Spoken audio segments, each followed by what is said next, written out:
मेरा नाम संगीता है। बात तब की है जब मैं 12वीं कक्षा के एग्जाम की तैयारी कर रही थी।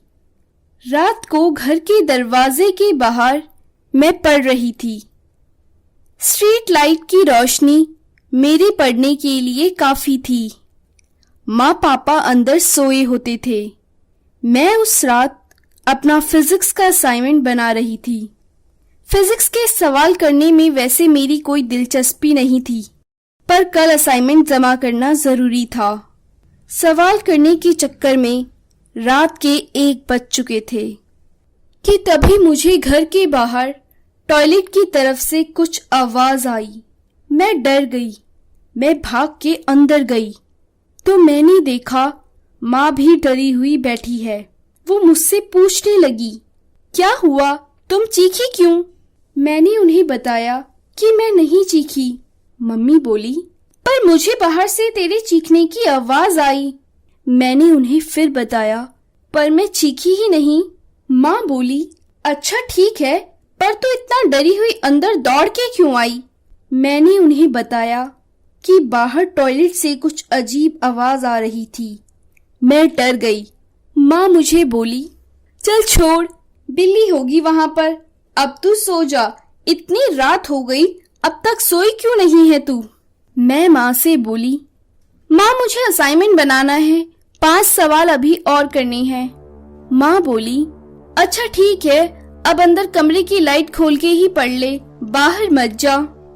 ऐसा कहकर माँ सो गई, पर मेरा ध्यान अभी भी बाहर टॉयलेट से आती उस आवाज पर था। वो आवाज कैसी थी? कौन होगा वहां पर? काश मैं अंदर आने की बजाय टॉयलेट के पास जाकर देखती। भूत वूत तो होते नहीं हैं।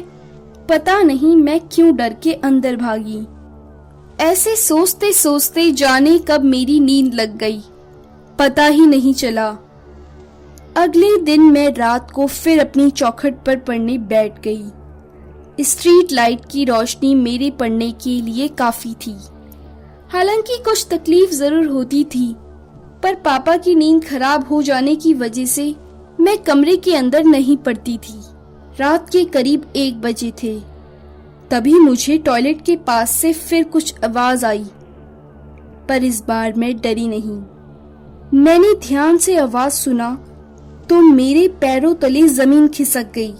टॉयलेट से कोई आवाज लगा रहा था, संगीता मेरे पास आओ, मेरे पास आओ संगीता, मैं तुम्हें प्यार करता हूँ, मेरे पास आओ संगीता।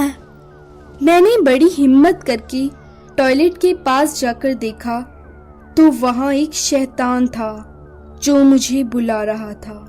मैं जोर जोर से चीखने की कोशिश करने लगी, पर मेरे मुंह से आवाज नहीं निकल रही थी। मैं चाहकर भी चीख नहीं पा रही थी। मैं भागना चाह रही थी, पर मैं भाग नहीं पा रही थी। मेरे पैर जमीन से उठ ही नहीं पा रहे थे। उसके बाद मैं बेहोश हो गई। उसके बाद क्या हुआ मुझे कुछ याद नहीं। सुबह के 4 बज चुके थे। माँ पापा मुझे कमरे में ले आए थे। मुझे होश आ गया था। मैंने माँ पापा को सब बताया, पर उन्हें मेरी बात पर विश्वास नहीं हुआ।